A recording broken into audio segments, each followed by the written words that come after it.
दरवाजे पर दस्तक दे ही रहा है। 2025 में 26 जनवरी को हमारे संविधान को लागू हुए 75 वर्ष होने जा रहे हैं।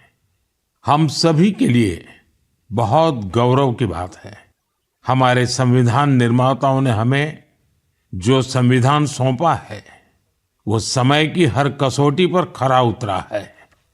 संविधान हमारे लिए गाइडिंग लाइट है, हमारा मार्गदर्शक है। ये भारत का संविधान ही है जिसकी वजह से मैं आज यहाँ हूँ, आपसे बात कर पा रहा हूँ। इस साल 26 नवंबर को संविधान दिवस से एक साल तक चलने वाली कई एक्टिविटीज शुरू हुई हैं। देश के नागरिकों को संविधान की विरासत से जोड़ने के लिए constitution75.com नाम से एक खास वेबसाइट भी बनाई गई है। इसमें आप संविधान की प्रस्तावना पढ़कर अपना वीडियो अपलोड कर सकते हैं। अलग अलग भाषाओं में संविधान पढ़ सकते हैं। संविधान के बारे में प्रश्न भी पूछ सकते हैं। मन की बात के श्रोताओं से, स्कूल में पढ़ने वाले बच्चों से, कॉलेज में जाने वाले युवाओं से मेरा आग्रह है, इस वेबसाइट पर जरूर जाकर देखें, इसका हिस्सा बने। साथियों, अगले महीने 13 तारीख से प्रयागराज में महाकुंभ भी होने जा रहा है। इस समय वहां संगम तट पर जबरदस्त तैयारियां चल रही है। मुझे याद है, अभी कुछ दिन पहले जब मैं प्रयागराज गया था तो हेलीकॉप्टर से पूरा कुंभ क्षेत्र देखकर दिल प्रसन्न हो गया था। इतना विशाल, इतना सुंदर, इतनी भव्यता। साथियों, महाकुंभ की विशेषता केवल इसकी विशालता में ही नहीं है, कुंभ की विशेषता इसकी विविधता में भी है। इस आयोजन में करोड़ों लोग एक साथ एकत्रित होते हैं।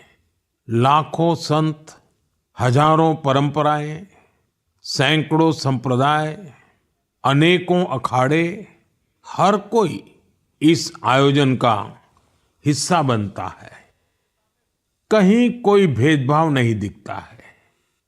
कोई बड़ा नहीं होता है, कोई छोटा नहीं होता है। अनेकता में एकता का ऐसा दृश्य विश्व में कहीं और देखने को नहीं मिलेगा।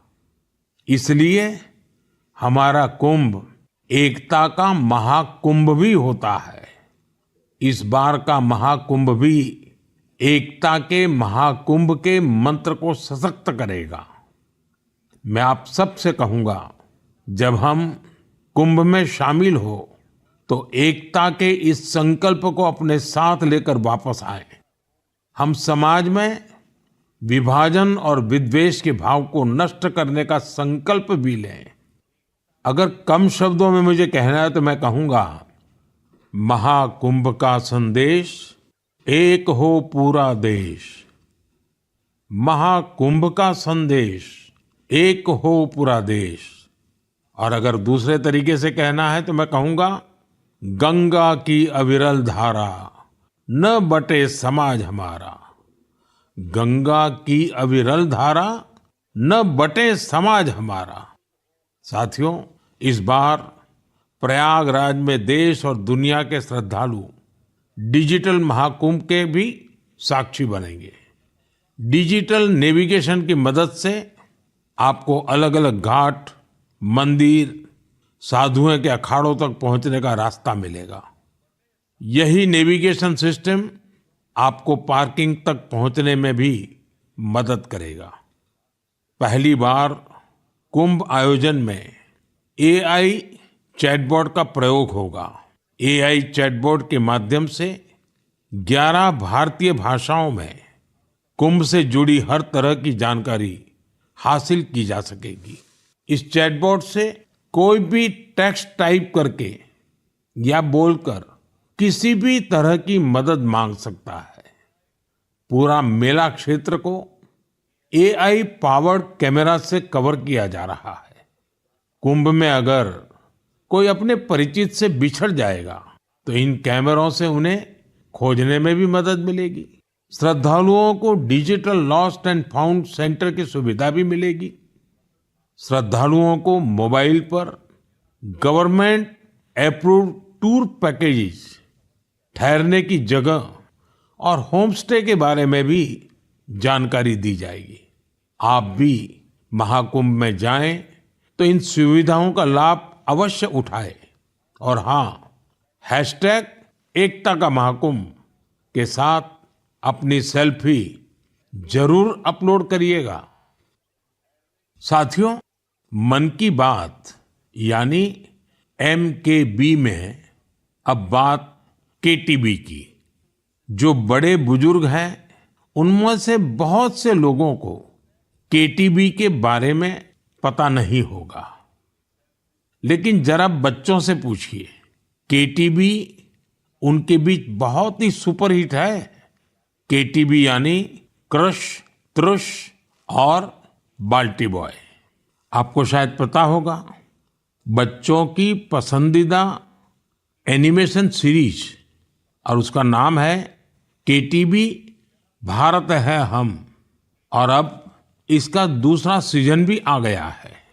ये 3 एनिमेशन कैरेक्टर हमें भारतीय स्वतंत्रता संग्राम के उन नायक नायिकाओं के बारे में बताते हैं जिनकी ज्यादा चर्चा नहीं होती।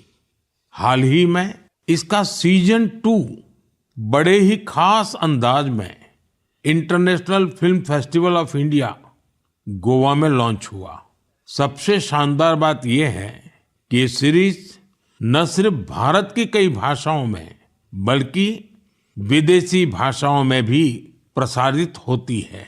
इसे दूरदर्शन के साथ साथ अन्य OTT प्लेटफॉर्म पर भी देखा जा सकता है। साथियों, हमारी एनिमेशन फिल्मों की, रेगुलर फिल्मों की, टीवी सीरियल्स की पॉपुलैरिटी दिखाती है कि भारत की क्रिएटिव इंडस्ट्री में कितनी क्षमता है। यह इंडस्ट्री न सिर्फ देश की प्रगति में बड़ा योगदान दे रही है, बल्कि हमारी इकोनॉमी को भी नई ऊंचाइयों पर ले जा रही है। हमारी फिल्म एंड एंटरटेनमेंट इंडस्ट्री बहुत विशाल है। देश की कितनी ही भाषाओं में फिल्में बनती हैं, क्रिएटिव कंटेंट बनता है। मैं अपनी फिल्म और एंटरटेनमेंट इंडस्ट्री को इसलिए भी बधाई देता हूं क्योंकि उसने एक भारत श्रेष्ठ भारत के भाव को सशक्त किया है। साथियों, वर्ष 2024 में हम फिल्म जगत की कई महान हस्तियों की 100वीं जयंती मना रहे हैं। इन विभूतियों ने भारतीय सिनेमा को विश्व स्तर पर पहचान दिलाई। राज कपूर जी ने फिल्मों के माध्यम से दुनिया को भारत के सॉफ्ट पावर से परिचित कराया। रफी साहब की आवाज में वो जादू था जो हर दिल को छू लेता था। उनकी आवाज अद्भुत थी। भक्ति गीत हो या रोमांटिक सॉन्ग्स, दर्द भरे गाने हो, हर इमोशन को उन्होंने अपनी आवाज से जीवंत कर दिया। एक कलाकार के रूप में उनकी महानता का अंदाजा इसी से लगाया जा सकता है कि आज भी युवा पीढ़ी उनके गानों को उतनी ही शिद्दत से सुनती है। यही तो है टाइमलेस आर्ट की पहचान। अक्कीनेनी नागेश्वर राव गारू ने तेलुगु सिनेमा को नई ऊंचाइयों तक पहुंचाया है। उनकी फिल्मों ने भारतीय परंपराओं और मूल्यों को बखूबी प्रस्तुत किया। तपन सिन्हा जी की फिल्मों ने समाज को एक नई दृष्टि दी। उनकी फिल्मों में सामाजिक चेतना और राष्ट्रीय एकता का संदेश रहता था। हमारी पूरी फिल्म इंडस्ट्री के लिए इन हस्तियों का जीवन प्रेरणा जैसा है। साथियों, मैं आपको एक और खुशखबरी देना चाहता हूं। भारत की क्रिएटिव टैलेंट को दुनिया के सामने रखने का एक बहुत बड़ा अवसर आ रहा है। अगले साल हमारे देश में पहली बार world audio visual entertainment summit यानी वेव्स समिट का आयोजन होने वाला है। आप सभी ने दावोस के बारे में सुना होगा, जहां दुनिया के अर्थ जगत के महारथी जुटते हैं। उसी तरह वेव्स समिट में दुनिया भर के मीडिया और एंटरटेनमेंट इंडस्ट्री के दिग्गज क्रिएटिव वर्ल्ड के लोग भारत आएंगे। यह समिट भारत को ग्लोबल कंटेंट क्रिएशन का हब बनाने की दिशा में एक महत्वपूर्ण कदम है। मुझे यह बताते हुए गर्व हो रहा है, इस समिट की तैयारी में हमारे देश के यंग क्रिएटर्स भी पूरे जोश से जुड़ रहे हैं। जब हम $5 ट्रिलियन इकोनॉमी की ओर बढ़ रहे हैं, तब हमारी क्रिएटर इकोनॉमी एक नई एनर्जी ला रही है। मैं भारत की पूरी एंटरटेनमेंट और क्रिएटिव इंडस्ट्री से आग्रह करूंगा, चाहे आप यंग क्रिएटर हो या एस्टैब्लिश्ड आर्टिस्ट, बॉलीवुड से जुड़े हो या रीजनल सिनेमा से, टीवी इंडस्ट्री के प्रोफेशनल हो या एनिमेशन के एक्सपर्ट, गेमिंग से जुड़े हो या एंटरटेनमेंट टेक्नोलॉजी के इनोवेटर, आप सभी वेव समिट का हिस्सा बने। मेरे प्यारे देशवासियों, आप सभी जानते हैं कि भारतीय संस्कृति का प्रकाश आज कैसे दुनिया के कोने कोने में फैल रहा है। आज मैं आपको 3 महाद्वीपों से ऐसे प्रयासों के बारे में बताऊंगा जो हमारी सांस्कृतिक विरासत के वैश्विक विस्तार की गवाह है। ये सभी एक दूसरे से मीलों दूर हैं, लेकिन भारत को जानने और हमारी संस्कृति से सीखने की उनकी ललक एक जैसी है। साथियों, पेंटिंग्स का संसार जितना रंगों से भरा होता है, उतना ही खूबसूरत होता है। आप में से जो लोग टीवी के माध्यम से मन की बात से जुड़े हैं, वे अभी कुछ पेंटिंग्स टीवी पर देख भी सकते हैं। इन पेंटिंग्स में हमारे देवी देवता, नृत्य की कलाएं और महान विभूतियों को देखकर आपको बहुत अच्छा लगेगा। इनमें आपको भारत में पाए जाने वाले जीव जंतुओं से लेकर और भी बहुत कुछ देखने को मिलेगा।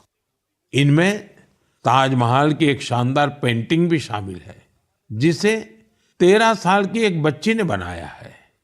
आपको ये जानकर हैरानी होगी कि इस दिव्यांग बच्ची ने अपने मुंह से इस पेंटिंग को तैयार किया है। सबसे दिलचस्प बात यह है कि इन पेंटिंग्स को बनाने वाले भारत के नहीं, बल्कि इजिप्ट के स्टूडेंट्स हैं, वहां के विद्यार्थी हैं। कुछ ही हफ्ते पहले इजिप्ट के करीब 23,000 स्टूडेंट्स ने एक पेंटिंग प्रतियोगिता में हिस्सा लिया था। वहां उन्हें भारत की संस्कृति और दोनों देशों के ऐतिहासिक संबंधों को बताने वाली पेंटिंग तैयार करनी थी। मैं इस प्रतियोगिता में हिस्सा लेने वाले सभी युवाओं की सराहना करता हूं। उनकी क्रिएटिविटी की जितनी भी प्रशंसा की जाए वो कम है। साथियों, दक्षिण अमेरिका का एक देश है पराग्वे। वहां रहने वाले भारतीयों की संख्या 1,000 से ज्यादा नहीं होगी। पराग्वे में एक अद्भुत प्रयास हो रहा है। वहां भारतीय दूतावास में Erica Huber free Ayurveda consultation देती है। आयुर्वेद की सलाह लेने के लिए आज उनके पास स्थानीय लोग भी बड़ी संख्या में पहुंच रहे हैं। एरिका ह्यूबर ने भले ही इंजीनियरिंग की पढ़ाई की हो, लेकिन उनका मन तो आयुर्वेद में ही बसता है। उन्होंने आयुर्वेद से जुड़े कोर्सेज किए थे और समय के साथ वे इसमें पारंगत होती चली गई। साथियों, ये हमारे लिए बहुत गर्व की बात है कि दुनिया की सबसे प्राचीन भाषा तमिल है और हर हिंदुस्तानी को इसका गर्व है। दुनिया भर के देशों में इसे सीखने वालों की संख्या लगातार बढ़ रही है। पिछले महीने के आखिर में फिजी में भारत सरकार के सहयोग से तमिल टीचिंग प्रोग्राम शुरू हुआ। बीते 80 वर्षों में यह पहला अवसर है जब फिजी में तमिल के ट्रेन टीचर्स इस भाषा को सिखा रहे हैं। मुझे ये जानकर अच्छा लगा कि आज फिजी के स्टूडेंट्स तमिल भाषा और संस्कृति को सीखने में काफी दिलचस्पी ले रहे हैं। साथियों, ये बातें, ये घटनाएं सिर्फ सफलता की कहानियां नहीं है, ये हमारी सांस्कृतिक विरासत की भी गाथा है। ये उदाहरण हमें गर्व से भर देते हैं। आर्ट से आयुर्वेद तक और लैंग्वेज से लेकर म्यूजिक तक भारत में इतना कुछ है जो दुनिया में छा रहा है। साथियों, सर्दी के इस मौसम में देश भर से खेल और फिटनेस को लेकर कई एक्टिविटीज हो रही हैं। मुझे खुशी है कि लोग फिटनेस को अपनी दिनचर्या का हिस्सा बना रहे हैं। कश्मीर में स्कीइंग से लेकर गुजरात में पतंगबाजी तक हर तरफ खेल का उत्साह देखने को मिल रहा है। संडे ऑन साइकिल और साइकिलिंग ट्यूसडे जैसे अभियानों से साइकिलिंग को बढ़ावा मिल रहा है। साथियों, अब मैं आपको एक ऐसी अनोखी बात बताना चाहता हूं जो हमारे देश में आ रहे बदलाव और युवा साथियों के जोश और जज्बे का प्रतीक है। क्या आप जानते हैं कि हमारे बस्तर में एक अनूठा ओलंपिक शुरू हुआ है? जी हाँ, पहली बार हुए बस्तर ओलंपिक से बस्तर में एक नई क्रांति जन्म ले रही है। मेरे लिए ये बहुत ही खुशी की बात है कि बस्तर ओलंपिक का सपना साकार हुआ है। आपको भी ये जानकर अच्छा लगेगा कि यह उस क्षेत्र में हो रहा है जो कभी माओवादी हिंसा का गवाह रहा है। बस्तर ओलंपिक का शुभंकर है वन भैंसा और पहाड़ी मैना। इसमें बस्तर की समृद्ध संस्कृति की झलक दिखती है।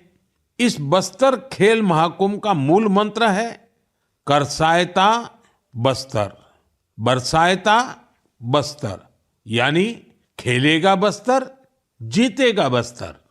पहली ही बार में बस्तर ओलंपिक में 7 जिलों के 1,65,000 खिलाड़ियों ने भाग लिया है।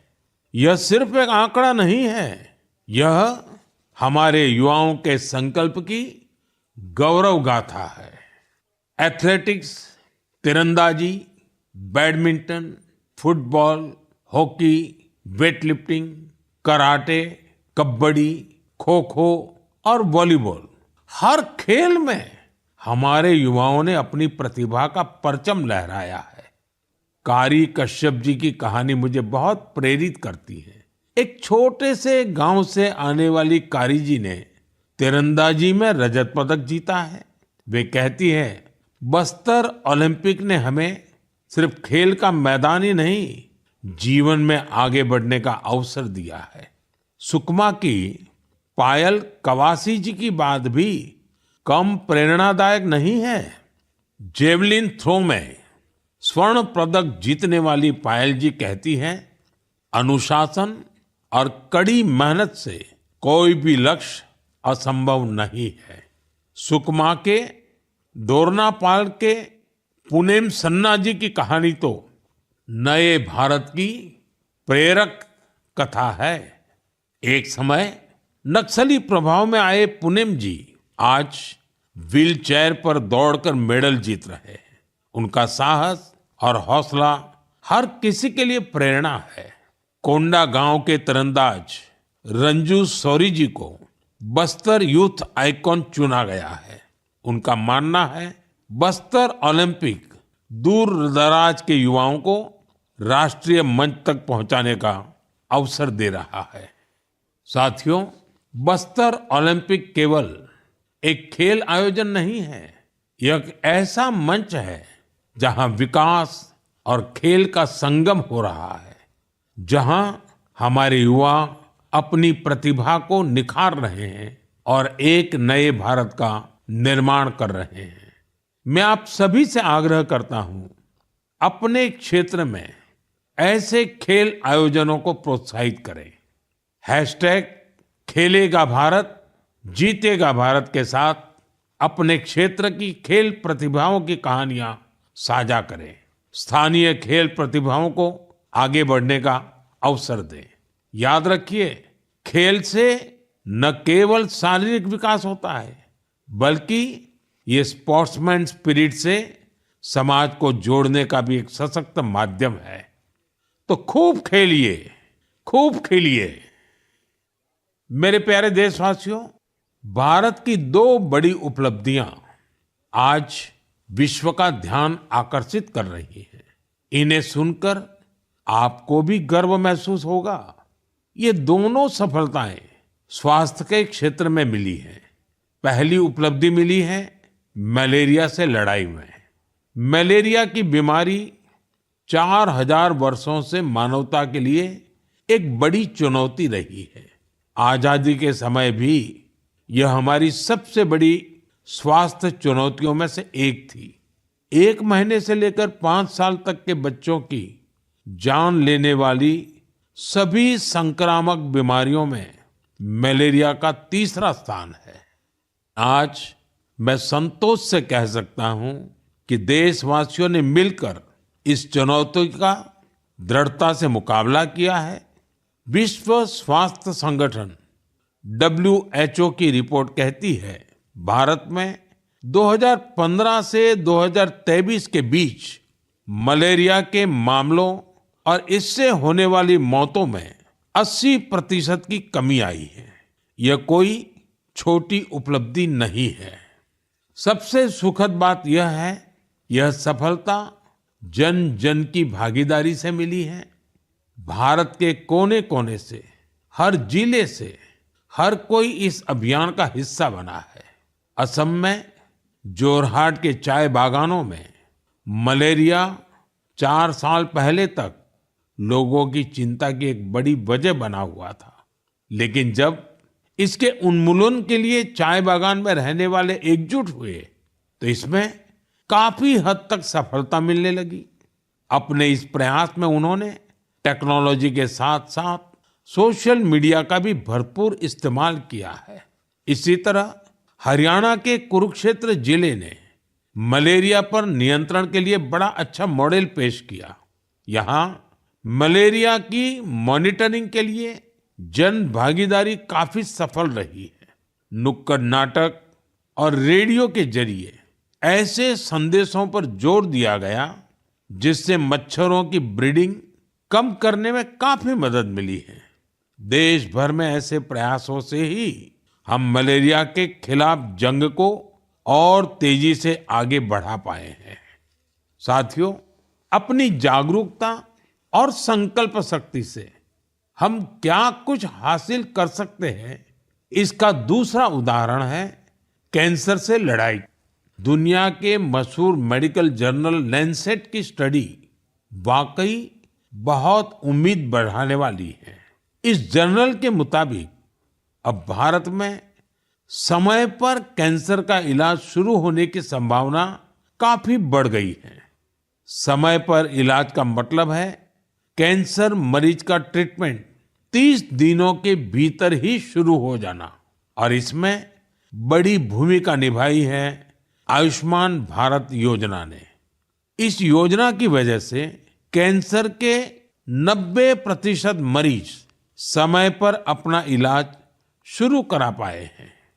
ऐसा इसलिए हुआ है क्योंकि पहले पैसे के अभाव में गरीब मरीज कैंसर की जांच में, उसके इलाज से कतराते थे। अब आयुष्मान भारत योजना उनके लिए बड़ा संबल बनी है। अब वो आगे बढ़कर अपना इलाज कराने के लिए आ रहे हैं। आयुष्मान भारत योजना ने कैंसर के इलाज में आने वाली पैसों की परेशानी को काफी हद तक कम किया है। अच्छा ये भी है कि आज समय पर कैंसर के इलाज को लेकर लोग पहले से कहीं अधिक जागरूक हुए हैं। यह उपलब्धि जितनी हमारे हेल्थ केयर सिस्टम की है, डॉक्टरों, नर्सों और टेक्निकल स्टाफ की है, उतनी ही आप सभी मेरे नागरिक भाई बहनों की भी है। सबके प्रयास से कैंसर को हराने का संकल्प और मजबूत हुआ है। इस सफलता का क्रेडिट उन सभी को जाता है जिन्होंने जागरूकता फैलाने में अपना अहम योगदान दिया है। कैंसर से मुकाबले के लिए एक ही मंत्र है, अवेयरनेस, एक्शन और एश्योरेंस। अवेयरनेस यानी कैंसर और इसके लक्षणों के प्रति जागरूकता, एक्शन यानी समय पर जांच और इलाज, एश्योरेंस यानी मरीजों के लिए हर मदद उपलब्ध होने का विश्वास। आइए हम सब मिलकर कैंसर के खिलाफ इस लड़ाई को तेजी से आगे ले जाएं और ज्यादा से ज्यादा मरीजों की मदद करें। मेरे प्यारे देशवासियों, आज मैं आपको उड़ीसा के कालाहांडी के एक ऐसे प्रयास की बात बताना चाहता हूं जो कम पानी और कम संसाधनों के बावजूद सफलता की नई गाथा लिख रहा है। यह है कालाहांडी की सब्जी क्रांति। जहां कभी किसान पलायन करने को मजबूर थे, वहीं आज कालाहांडी का गोला मुंडा ब्लॉक एक वेजिटेबल हब बन गया है। यह परिवर्तन कैसे आया? इसकी शुरुआत सिर्फ 10 किसानों के एक छोटे से समूह से हुई। इस समूह ने मिलकर एक एफपीओ किसान उत्पाद संघ की स्थापना की, खेती में आधुनिक तकनीक का इस्तेमाल शुरू किया और आज उनका ये एफपीओ करोड़ों का कारोबार कर रहा है। आज 200 से अधिक किसान इस एफपीओ से जुड़े हैं, जिनमें 45 महिला किसान भी हैं। ये लोग मिलकर 200 एकड़ में टमाटर की खेती कर रहे हैं, 150 एकड़ में करेले का उत्पादन कर रहे हैं। अब इस एफपीओ का सालाना टर्नओवर भी बढ़कर 1.5 करोड़ से ज्यादा हो गया है।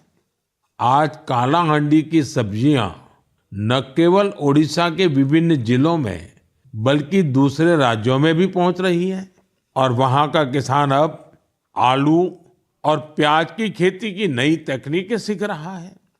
साथियों, कालाहांडी की यह सफलता हमें सिखाती है कि संकल्प शक्ति और सामूहिक प्रयास से क्या नहीं किया जा सकता।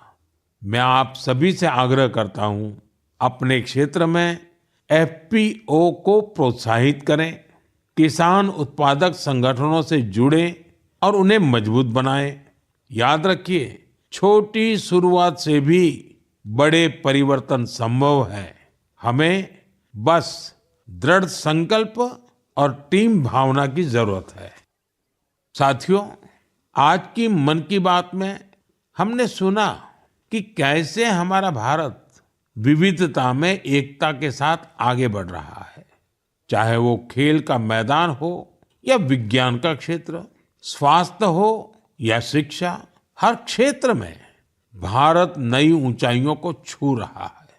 हमने एक परिवार की तरह मिलकर हर चुनौती का सामना किया और नई सफलताएं हासिल की। 2014 से शुरू हुए मन की बात के 116 एपिसोड में मैंने देखा है कि मन की बात देश की सामूहिक शक्ति का एक जीवंत दस्तावेज बन गया है। आप सभी ने इस कार्यक्रम को अपनाया, अपना बनाया। हर महीने आपने अपने विचारों और प्रयासों को साझा किया। कभी किसी यंग इनोवेटर के आइडिया ने प्रभावित किया, तो कभी किसी बेटी की अचीवमेंट ने गौरवान्वित किया। यह आप सभी की भागीदारी है जो देश के कोने कोने से पॉजिटिव एनर्जी को एक साथ लाती है। मन की बात इसी पॉजिटिव एनर्जी के एम्प्लीफिकेशन का मंच बन गया है। और अब 2025 दस्तक दे रहा है। आने वाले साल में मन की बात के माध्यम से हम और भी इंस्पायरिंग प्रयासों को साझा करेंगे। मुझे विश्वास है कि देशवासियों की पॉजिटिव सोच और इनोवेशन की भावना से भारत नई ऊंचाइयों को छुएगा। आप अपने आसपास के यूनिक प्रयासों को हैशटैग मन की बात के साथ शेयर करते रहिए।